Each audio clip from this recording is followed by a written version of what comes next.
Good morning, everyone. My name is Hiram Valdez, and I am a club alum from the Dover Boys and Girls Club. I would like to take the time and thank everyone here today. It is such an honor to be surrounded by my mentors and supportive team who have incorporated into this beautiful teen center. As a very young child, my family and I were very happy. But things changed drastically after my father was charged with a crime and was sent to prison later, caused him to be deported back to his country. I was only 4 years old at the time, and I remember being in a courtroom, seeing him dressed up in a jumpsuit and handcuffs, not really understanding why they were taking my father away, but knowing things that would never be the same. My mother found herself on her own with 3 children to raise. One of them, my brother, with Down syndrome. My mom started working 12-hour night shifts in order to support us. I found myself growing up rather quickly. I began taking on responsibilities that no child had to endure, like taking care of my brother when my mom was not around and making sure we had everything we needed to survive. School was one of the places that I felt like I could be a kid, and it was one of my favorite places to be. It gave me a break from the negativity and the hardships in my life, and I find myself doing very well academically. And even though my mom worked long hours, she constantly checked my grades and always said she was proud of me. As I entered high school, I found myself becoming more and more involved with academics and sports. I joined track and field, cross country, was in ROTC, and was also part of the National Honor Society. School kept me busy, but I always wanted something else that would keep me productive and on the right path. A classmate of mine told me about the Dover Boys and Girls Club, and I decided to give the club a try. I was curious and a bit scared on my first day, but knew it was the beginning of something great. When I walked through those gates leading to the club, I will remember how welcoming everyone was. Nobody cared that my dad wasn't around, or that I worked as a field hand in the surrounding farmlands, or that my family didn't have much. None of that mattered. I was immediately accepted by people that I would later learn to love and call family. My involvement with the Boys and Girls Club grew so fast, and everything that was given to me from the club I valued very much. I knew that my club experience would not be temporary, like a sport or a club at school. My Boys and Girls Club experience would last a lifetime. From being named the 2014 Youth of the Year at my club, to working as a junior staff member, to being surrounded by great mentors like Miss Deanna. At the club became a part of who I was and who I wanted to be. I knew that the impact that the club and my mentors there had on me would become something that I would want to in turn to impact others. As a staff member, it is my hope to educate the youth about leadership, respect, values, and how to be great mentors. Be that helping hand and guide them to where they need to be. I can't express my appreciation enough to everyone that has helped to make it possible for this teen center here at Dover. The resources, the effort, all plays a positive role in this community that dedicates to serving young people and putting them to a great path for great futures. For the past 4 years, the Dover Club has experienced such memorable moments because of Ms. Jenny Swindal, hosting such amazing holiday parties for our kids and our parents. Thank you, Ms. Jenny Swindal, for everything you have provided for the Dover Boys and Girls Club, and thank you to you all. And now I would like to introduce the board chairman for the Boys and Girls Club of Tampa Bay, Chris Roderer.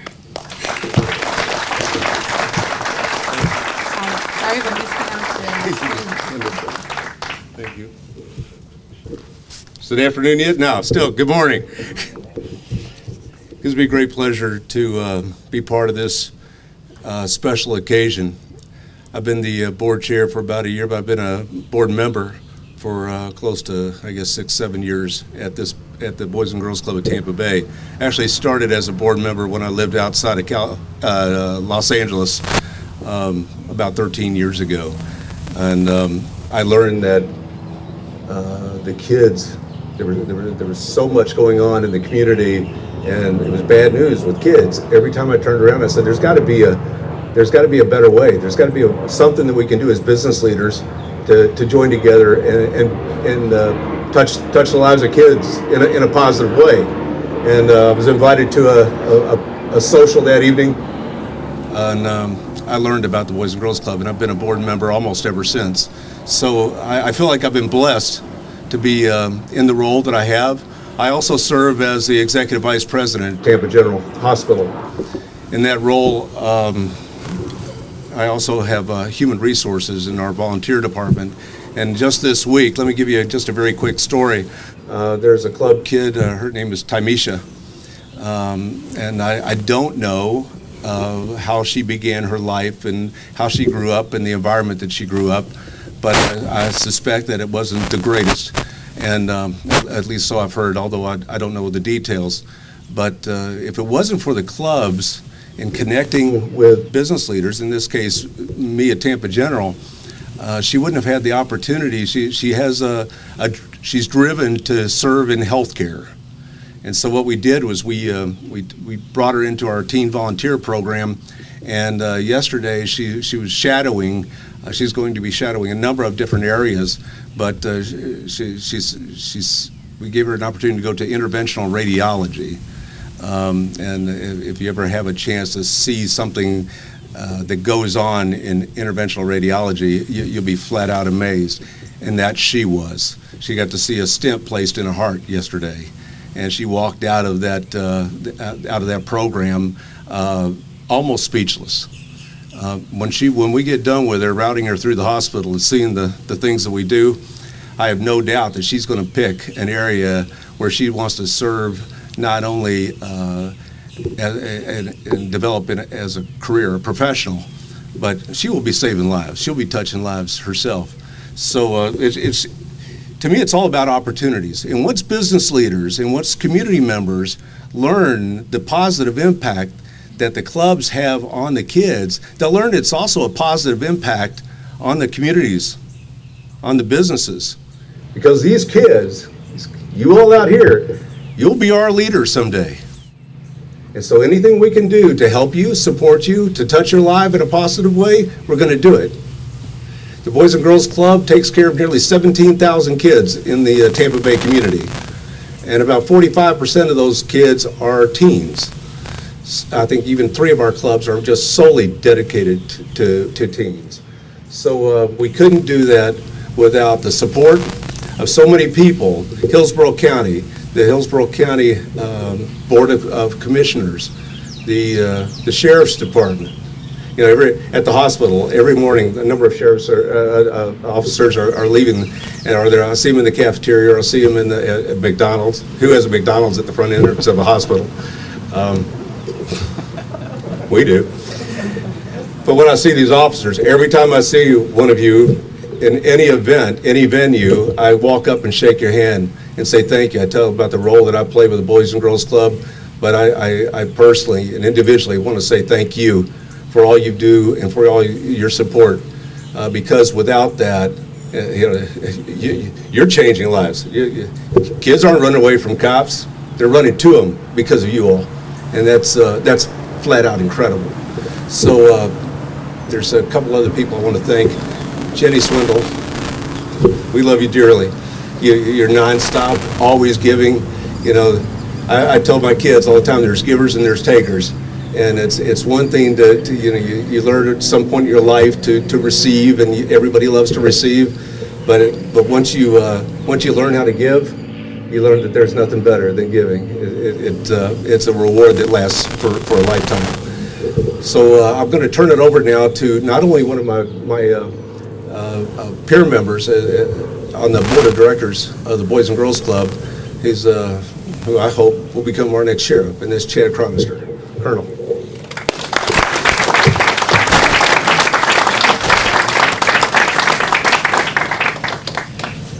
Thank you. What an exciting day. As a law enforcement officer, it's great to be here to celebrate the opening and expansion of another Boys and Girls Club, and then instead of attending a meeting and talk about how we're going to expand another detention program. So what an exciting day. To the Boys and Girls Club, thank you for what you do. Your phenomenal programs continue to offer kids the opportunity. And that's what most of them just want. They just want to know that there's an option, somebody cares, and there's an opportunity. So thank you for what you do. Mrs. Swindal, thank you. It's because of your generosity we're going to expand here today. Immediately when we open this door, we're going to go from serving 75 kids to 150 kids. That's more kids we're going to get off the waiting list. That's more kids as we continue to expand that will come here to get a hot meal. They're going to come here to help graduate. You know, as a Boys and Girls Club board member, it's exciting to sit here and talk about graduation rates. And as we continue to team up and partner throughout the different parts of the county, we were all excited last year because 96% of the kids, young adults who attend these programs, graduate high school. And that was phenomenal. It's come from the low 40s, less than 3-4 years. This year we get to celebrate. This year it went up to 98%. So ecstatic. 99% of every child who comes through these doors at the Boys and Girls Club never sees the juvenile justice program, the juvenile justice system. How phenomenal is that? You know you're doing something right when you build these clubs and you're able to serve these children, and instead of falling to peer pressure when they're out in the street where it's hip to be mischievous and get into trouble and do nothing with their lives and being part of the problem, they now come to the Boys and Girls Club and become part of the solution. We have now seen a turn in modern day law enforcement and with children like yourselves that it's now hip and cool to come here. It's safe here. It's more hip here. Come get educated. Come be mentored. Come learn about health and wellness. I know Pablo Rios is here. He's always working the kids out. Tremendous. Major Hill, thank you for you, the commander of this part of the county, for what you and your deputies do here. I have to say thank you, and part of my responsibilities is the facilities maintenance crew. Thank you, guys. I know how proud you are sitting there today because of all the work you put in here, and you should be proud. It looks phenomenal. I hope we have some before and after pictures to show people what it used to look like so you can truly appreciate what it looks like now. But thank you, guys. Thank you for all your hard work. Mr. Mitchell, thank you. Thank you so much. Mr. Latos gave the Sheriff's Office the opportunity because Mrs. Swindal didn't want the recognition for all that she does here at the club. So the president of the Boys and Girls Club said, hey, would you like to name it after someone at the Sheriff's Office? And I said, I have the perfect person. Our Chief Deputy, Jose Docobo. He's a behind-the-scenes guy, just completed his 38th year. And matter of fact, for a lot of years, way back in the beginning of his career, there was one deputy for the east and south side of the county. It was him. And they put him in the east side of the county because he was the only one that was bilingual. And he loved it. He has such a fondness. And for anyone that knows him knows that children are his passion. The sheriff's charity does nothing but serve our military, and the other 50% of that, or probably more than 75% of that, is our youth programs that we do through our community outreach. He's behind the scenes working with the county commissioners to try to get more funding so we can help more kids. He assigns all the deputies. He's the one that has the vision. Hey, we want a deputy in every Boys and Girls Club. So these young kids who were brought up in a culture that they run from the police, now they're running to the police. And I love telling the story real quick about I don't think I have a better success story than a young child who had been in trouble before. He comes to the Boys and Girls Club. He gets to know the deputy, gets to absolutely emulate the deputy, has to have the same haircut, has to dress like him. That's his new buddy. He goes home one weekend. We have a homicide. He hears kids talking about who did it. He comes back and tells the deputy, hey, I know who did that murder. It was such and such. We solved a murder because of the relationship that we have created with these young children. We now have a lot of these young children that come in through our summer programs who are now being hired back. We just hired another one yesterday, which is phenomenal to see the kids come through. They graduate high school. Now we're hiring them. Now they're a part of our 4,100 member club that we have that we call the Sheriff's Office. So the chief deputy, I had to say something. Unfortunately, he had emergency. He actually flew off to family emergency. Had to fly off to Spain yesterday. So fortunate that his son and his wife Caroline, Felipe and his wife Caroline, are here today to help us with the unveiling. But when I approached him about how gracious the Boys and Girls Club, Miss Swindal wanted to name the teen center after him. He said, absolutely not, emphatically, unequivocally, do not name that club after me. I'm a behind-the-scenes guy. I don't want the recognition. So, Major Hill and every single sheriff's deputy here today, I'm going to need you the day he comes back to help me out to make sure. I go on vacation when he comes back, but I just found out there's one day he's going to be here that we overlap. So, I need the help. But anyway, couldn't be more proud of our chief deputy for everything that he does for the Boys and Girls Club. And at this time, if I could have Miss Swindal, Chris, if I could have Felipe and his wife Caroline. Chris, if you'd come up and we could do the unveiling. Thank you.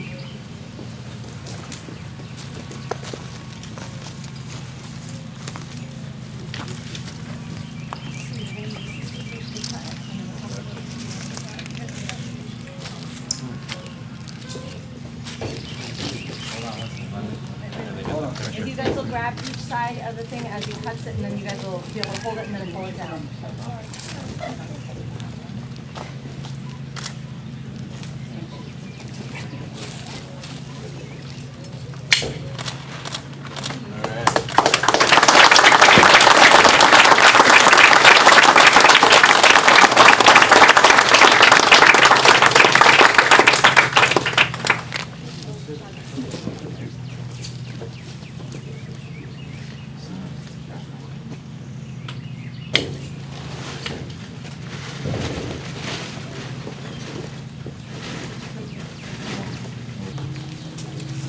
So without further ado, I'm not going to talk too much. I think for those of you that saw the building a couple weeks ago, to see the transformation is absolutely incredible. I know the teens are very excited because they finally have a home and something they can call their own. So thanks to all who made this possible. It's really special, and for those of you that come out to Dover know, we serve some incredible kids all over Tampa Bay, but our kids here are something special, and we're really proud to be able to provide them this. So without further ado, we're going to cut open the ribbon here. Our teens are two longtime club members who feels like have been here for forever, and we're very happy about that. And then we're going to go inside and see all the special work that's been done, that everyone has really come to the table to help us with, including Deloitte, who was here, 45 to 50 employees, and helped us furnish it and build everything in a day. Otherwise, had I built it, it would not be standing. So with that, let's open up our Docobo Teen Center.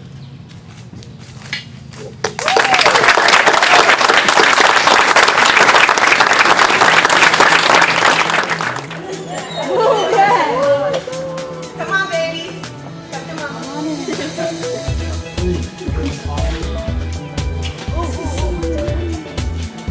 Come on in. Everybody in. Everybody in.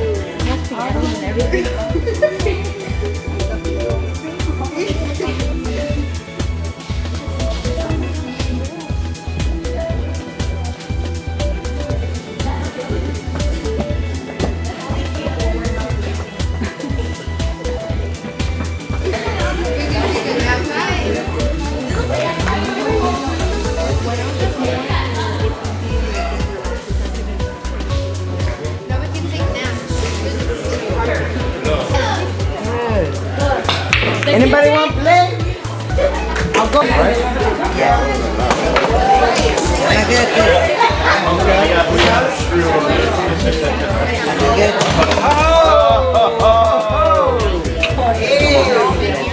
Good job, buddy.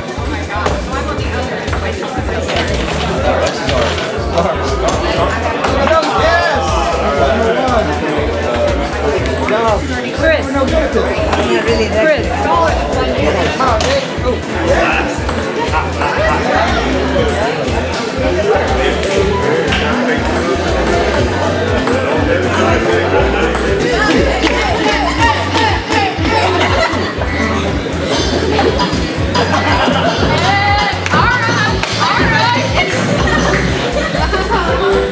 I know your summer's just started here, right? Are you working on math? Is this through the school, or are they doing that for y'all's clubs? You doing summer programs? At school, you might always make my kids do that. Happy summer! Are we glad? And this is just a little bit of stuff, but that's good for your mind to keep it going, right? And what will you do the rest of the day? Play? And watch movies. Movies too? Video games, I love that.